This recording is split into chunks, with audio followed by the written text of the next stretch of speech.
empezar por decir que soy un provinciano de una provincia muy, muy especial.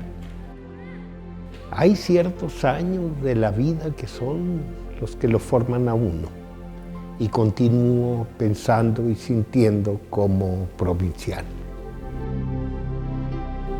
Es una provincia que en ese tiempo estaba muy abandonada, un jirón en el desierto, con una vida muy agitada, tremendamente agitada. Tuvo épocas de mucha prosperidad, sobre todo en la posguerra, pero culturalmente pues sí formábamos una entidad diferente, puesto que por un lado teníamos el abandono y por otro lado teníamos demasiado próximo, unos cuantos metros del ancho del río, a los Estados Unidos. Mi vida ya personal, parte urbana, parte no urbana, parte en el desierto, con el que yo me familiaricé desde muy, muy niño. Y pues puedo decir que aún después de tantos años de estar en estas fértiles tierras del centro de México, cuando sueño y tengo los sueños más apacibles, más tranquilos, tal vez más felices, estoy en el desierto.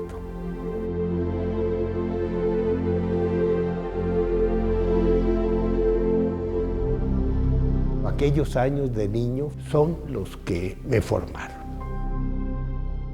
¿Qué fue lo que obtuve de allá que todavía perdura? Dos de mis grandes pasiones. Por una parte, la religión y por otro, el mundo indígena.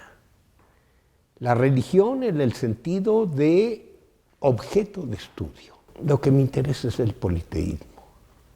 Se me hace una religión con una vida, con una concepción de la vida, con una ilusión de la vida, mucho más apegada a la transformación del mundo, el juego de los dioses. Por otro lado, el mundo indígena, no el mesoamericano, el mundo indígena de mi lugar de origen.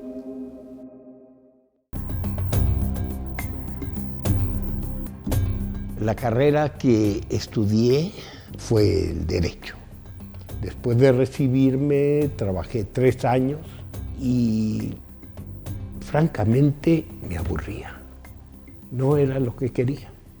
Al regresar a mi tierra y establecerme, uno de los grandes negocios de los abogados, y así lo digo como negocio, eran los llamados divorcios al vapor. En ese tiempo el divorcio era muy bien pagado, sobre todo por los extranjeros que batallaban mucho en sus lugares de origen para poderse divorciar. Llegaban a la frontera y el divorcio se hacía prácticamente en unas horas. No quisiera yo verme nunca en la necesidad de divorciarme. Estoy muy contento, ya llevo 52 años de casado y no se nos ha ocurrido divorciarnos, pero desde un principio Marta y yo dijimos el día que ya nos harte uno al otro, nos divorciamos. No he hecho cuentas de cuánto me ha dejado el estudio del derecho en mi formación actual. Debe haberme dejado bastante. Pero en mi aproximación tal vez al derecho penal, es posible que me haya quedado la exigencia de plantearme constantemente la precisión de los conceptos que estoy utilizando.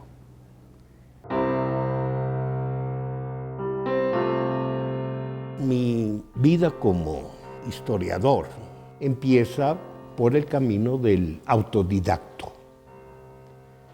Creo que ser autodidacto, sobre todo por muchos años, tiene sus ventajas. ¿Por qué? Por toda esa pasión grande que tiene el autodidacto al dedicarse a lo que él quiere, porque él quiere, sin ningún constreñimiento, y que esto se convierte en un aliciente para la vida, no nada más en una distracción, sino en un aliciente para la vida.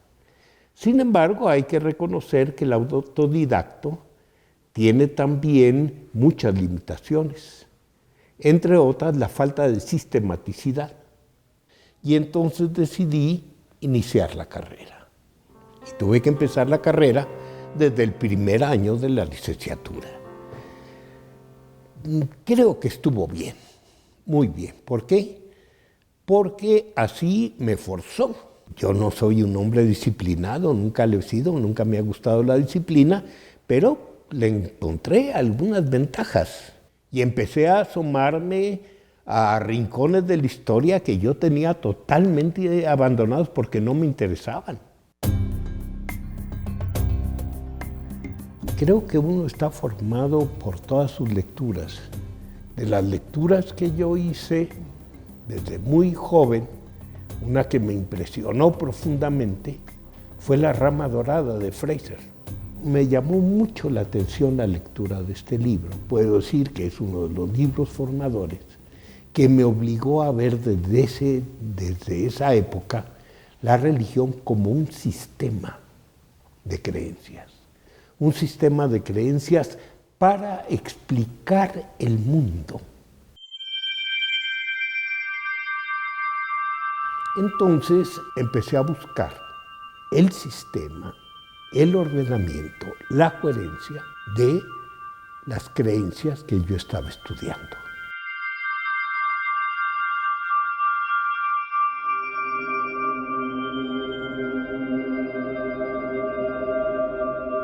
El mito siempre va a las grandes leyes del universo. Las grandes leyes del universo no nos sirven para ver únicamente por qué giran los planetas o por qué hay día y noche o por qué son las estaciones o cuál fue la vieja historia de los dioses. Las leyes universales están aplicadas a cada uno de los actos del ser humano. Porque la cosmovisión y el mito, que es una de sus formas privilegiadas de expresión, la cosmovisión es obra de todos, absolutamente todos los integrantes del grupo, en todo momento de su vida, en todo ámbito de su vida. La cosmovisión no es producto exclusivamente de la razón, sino que es un sistema que se crea con la razón, con el sentimiento, con la esperanza, con los propósitos. Todas las intenciones están también ahí. Todo esto es lo que crea el sistema. Pero estamos acostumbrados a considerar que la cosmovisión es un producto absoluto de la razón, del pensamiento. No. El sentimiento es un motor tremendo de la vida del hombre.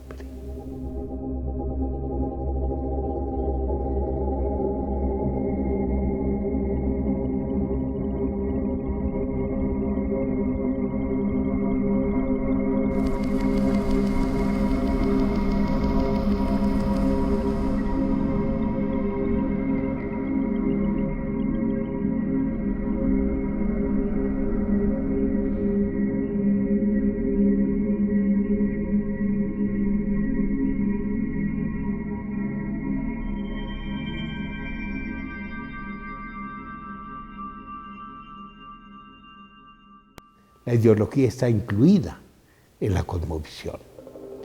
Pero cuando uno ve la ideología, hace hincapié en intereses sociales particulares de determinados grupos para hacer valer lo que es su verdad. La cosmovisión lo veo como más amplio, precisamente como una gran palestra que incluye ideologías diversas para que puedan dialogar. Por muy contrarias que sean, tienen que dialogar. Y su diálogo es parte de las contradicciones, porque la cosmovisión no es la suma de acuerdos. La cosmovisión es dialéctica.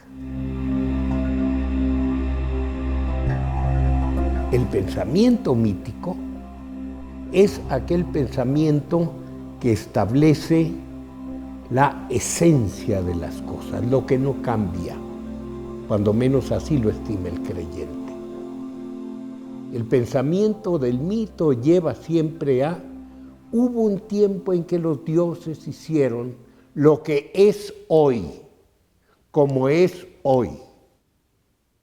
La historia, en cambio, no. La historia es la base justificativa social de las transformaciones humanas en lo que no es esencial. Es aquello que el hombre puede utilizar para fundamentar sus intenciones para el futuro. Con un conocimiento acertado, desacertado, eso es lo de menos.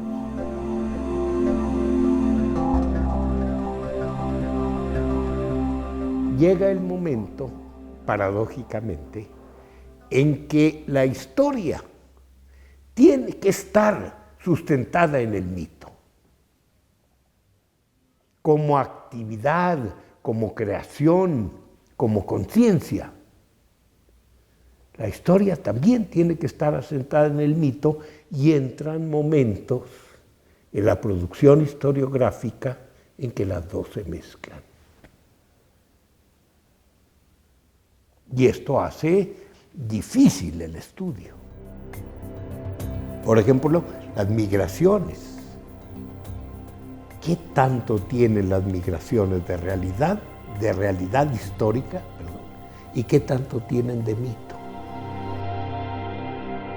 Todos los hombres vienen de un solo lugar. Ya esto históricamente ya no podemos aceptarlo. De Chico Mostock. Y analizamos la figura de Chico Mostock, y es una figura mítica, riquísima, muy, muy rica, que es la que está explicando el derecho que tiene cada uno de los pueblos de tener un territorio sobre la tierra.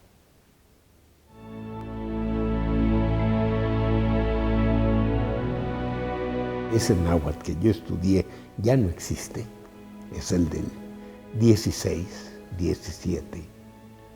Lo estudié lo más que pude, lo he estudiado lo más que he podido. Indudablemente, el hombre se ha construido a partir del principal de sus medios de comunicación, que es el lenguaje. El lenguaje no puede decirlo todo. Hay cosas que tenemos que decir con el baile o con la pintura o de otra manera. Pero lo dice casi todo. No podemos negarlo. Y lo hemos desarrollado como no hemos desarrollado ninguna otra forma de expresión.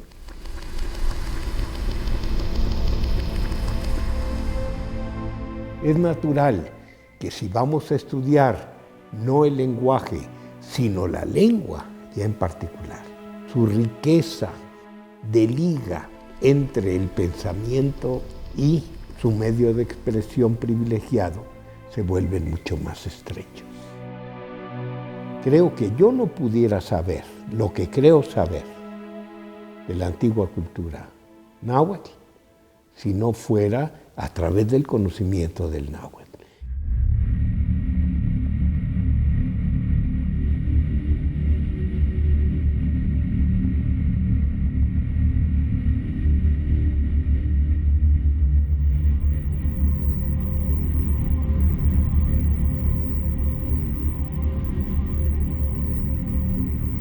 Para mí la historia es el movimiento, es el cambio, es la transformación con la persistencia. No podemos hablar nunca de una transformación total u homogénea. Todo en la vida del hombre está cambiando. Pero no todo al mismo tiempo ni con la misma intensidad. Y para mí el historiador es el hombre que estudia los procesos sociales, no la sociedad humana detenida, sino que la estudia en su transformación. Si yo doy una definición de esta naturaleza, como es de la que estoy profundamente convencido, tengo que incluir en el mismo cajón, cosa que no les va a gustar a muchos que los incluya, a los arqueólogos, a los etnólogos, a los sociólogos, a los lingüistas, a los periodistas, etcétera, etcétera, porque la historia no es lo que pasó, la historia es el movimiento mismo. Y el periodista está estudiando lo que pasó hace unos momentos, pero hasta me inclinaría con incluir entre los historiadores al político, al que está basado, digo político en el mejor sentido de la palabra, al que está basado en la historia real para prever, para fincar escenarios y jugar con los escenarios de lo que aún no ha ocurrido. Para mí todos esos son historiadores, están haciendo lo mismo, están utilizando técnicas distintas, métodos distintos tal vez, pero el método general, el que supera todo método particular y toda técnica, es el mismo. ¿Por qué? Porque el objeto de estudio es el mismo. La vida del hombre sobre la tierra. Para mí eso es un historiador.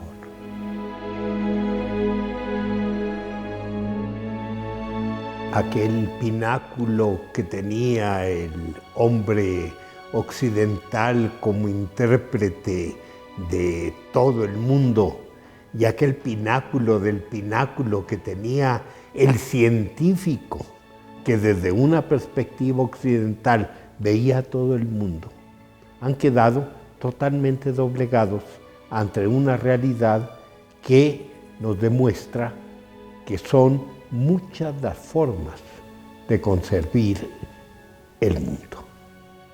Son muchas las cosmovisiones y que en esta multiplicidad no hay ninguna que pueda situarse en la cúspide de nada.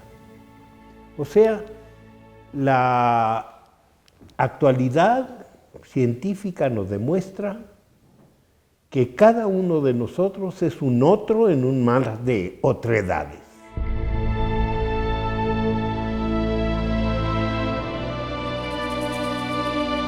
Y que el modelo que hace para estudiar las realidades el científico es desde su punto de vista determinado por su propia otredad.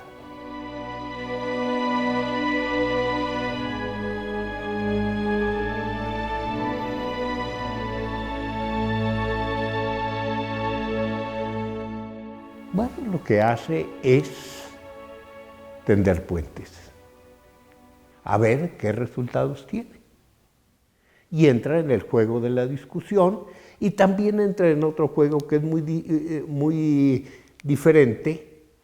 Entra en el juego, que esta es una obligación del científico, de traducir también para la difusión.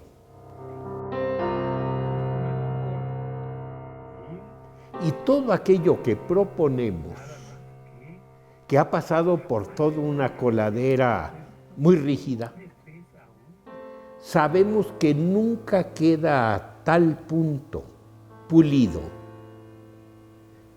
que pueda ser considerado una verdad. O sea que la ciencia deja de ser productora de verdades y se convierte en productora de propuestas. Pero cada una de las propuestas, que entre otras cosas debe estar cobijada en todo un aparato de propuestas, es simplemente provisional. Provisional de muy corto tiempo, provisional de tiempo medio, provisional de muchos tiempos, pero siempre provisional. O sea, no hay ninguna certeza científica, pudiéramos decir, ni en las ciencias formales. En el fondo, ni la lógica ni las matemáticas nos dan certeza absoluta.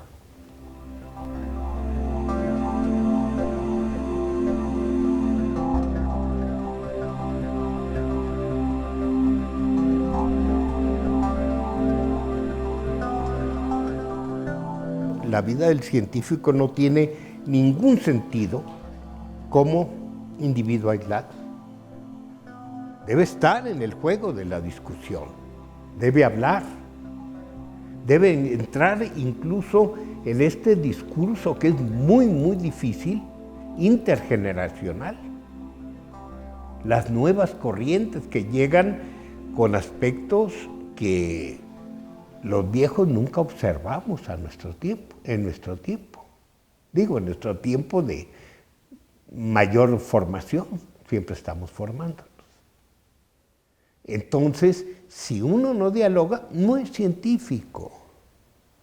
Yo, lamentablemente, por cuestiones de educación o lo que sea, no acostumbro a trabajar en equipo.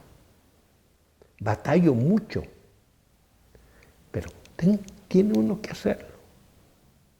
Y cuando lo hago, veo la diferencia del producto. No es igual un artículo escrito por uno que por dos o por tres. Son diferentes. En primer lugar, se tarda uno muchísimo trabajando en equipo. No es igual que trabajar solo. Lo que uno hace solo en un día en equipo puede llevar una semana o un mes. Pero el producto es otro. En primer lugar, hay que tratar de olvidar momentáneamente todo otro tipo de relaciones. No se trata de mi hijo, se trata de un colega. Pero un colega que piensa muy raro. ¿Por qué? Porque es arqueólogo, aunque el objeto de estudio sea el mismo, cada quien tiene sus métodos, tiene sus técnicas, tiene sus puntos de vista, pertenece a otra generación, también algo difícil. Tiene otro tipo de formación, él empezó desde chico, yo ya empecé viejo con esto. Entonces son muchas las diferencias. Y realmente sostener un diálogo, en este caso, es difícil, es muy, muy difícil. Pero, por otra parte, muy gratificante. ¿Por qué? Porque simplemente el ser humano se manifiesta por muy distintas vías, pero a partir de un centro que concibe el mundo. Entonces, no es nada más el texto escrito el que nos está hablando. Es el arte, es la construcción, es el uso de materiales, es el modo de sembrar la tierra, todo eso. Entonces, hay cosas que yo no puedo ver en los textos y el arqueólogo sí puede ver. Y tenemos que ver que lo que él está estudiando y lo que yo estoy viendo pertenecen a un mismo hombre que está creando todo, congruentemente. Entonces tenemos que buscar la congruencia entre todos los vestigios que nosotros estamos usando para construir el modelo.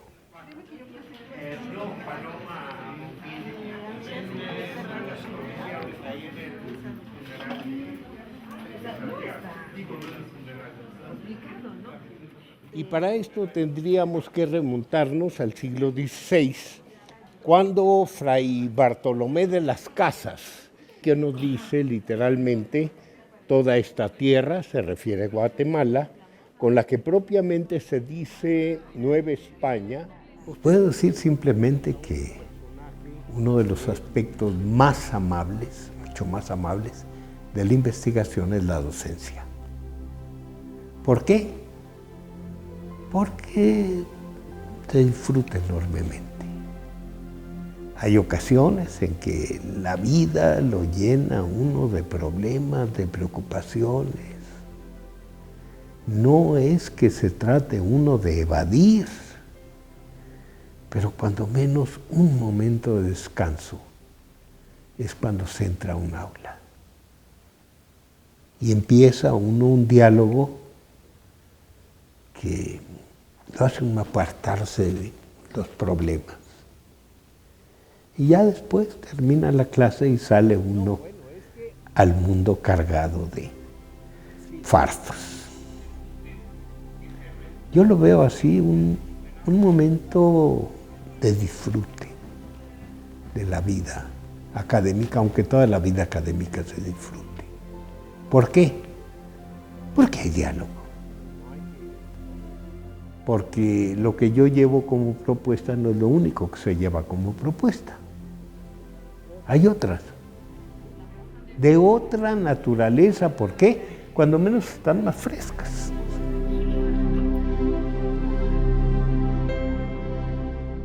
Por una parte está lo que hago y por otra parte está lo que soy en el fondo, que ni siquiera sé lo que soy, pero lo disfruto.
Gobierno de México.